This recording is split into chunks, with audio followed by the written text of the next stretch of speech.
What it do, y'all? This your boy King Eric, the media assassin, coming at y'all with another video. Subscribe to the like button for me. And I want to talk about this here, man. The Michael Jackson comparison needs to stop in this music business. It needs to stop. Because it's like every other week, every other day, every other month, you got hot take journalism. I despise hot take journalism because they take one line and they blow it up for clickbait. And it'd be the most ridiculous, obscene things that you ever see or heard. And the latest being Chris Brown being better than Michael Jackson. Because then you got industry guys that run with this and people take their word as gospel because nobody has a mind of their own. But this is a problem with me.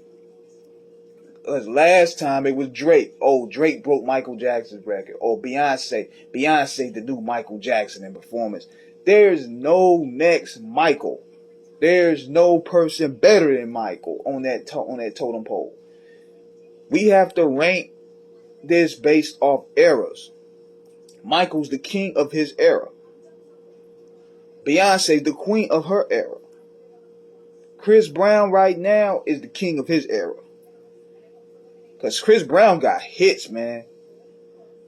But we can't compare Chris Brown to Michael. We can't compare Drake to Michael because we don't know the benefits that Michael would have had he been alive to have his music streamed, the YouTube, because they're counting everything from YouTube, they're counting Spotify, they're counting Apple, they're counting all these as sales.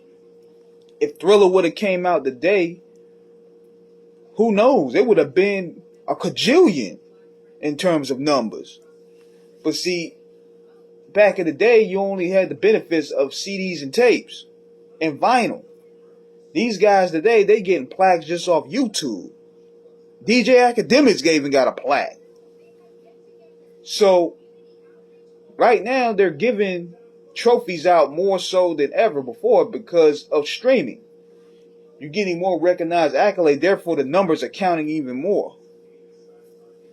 So, the way I see it now, you can't compare this because, see, it's just like that Rolling Stones list, which was a crock of shit. Like, you were telling me that Lil Nas X is more influential than CNN's War Report. You can't make lists based off that. You can only list stuff based off the era of that time period. Just like even people that grew up in the 50s and 60s, they're not going to say Michael's the king. They're going to go ahead and say James Brown is the king. And if James Brown, if anything, he's the forefather of all this. So he needs his flowers as well. But we gotta stop doing this, man, because you don't see white people doing that. You don't see white people doing that with Elvis. You don't see white people doing that with the Beatles. You don't even see that in the rock community. You don't even see that with Nine Inch Nails and Pantera. You don't see that anywhere. It's always we have a upmanship when it comes to us. And that's a problem. That creates another part of separatism, in my personal opinion. Like, let these people be great in their modern era. There's no next Tupac. There's no next Biggie. Let them be great on their modern era, in their own Mount Rushmore. There's no such thing as a Mount Rushmore. Because you have so many eras, you have so many styles, things evolve so much that you can't really pigeonhole people in their one category. That's the problem that I have with hip-hop, especially when niggas make these lists and stuff like that.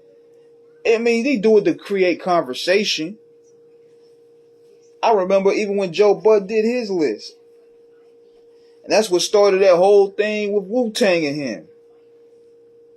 When Joe Budden put, I think Method Man was ranked over him. And he got mad about it. And that started a whole rift between Wu-Tang and Slaughterhouse. But it's food for conversation. Like, if you're talking about modern eras, like Nas, Jay-Z, if we talking about that, I can understand. But when you sitting there talking about, oh, Kendrick Lamar is the next Tupac. Drake is the next Michael Jackson. No, let these people be great in their categories. So that's my little opinion about that. And I'm also saying that because Chris Brown, he got an album coming out. And Chris, man, I will revisit some of his hits. These hoes ain't loyal. Chris Brown will be a monster versus if you really think about it. That boy got hits and features for years. That man kept so many summers lit. He'd be perfect. But I don't think he's going to want to do it. But let me know what you guys think in the comments. This is King Eric signing out. Holla.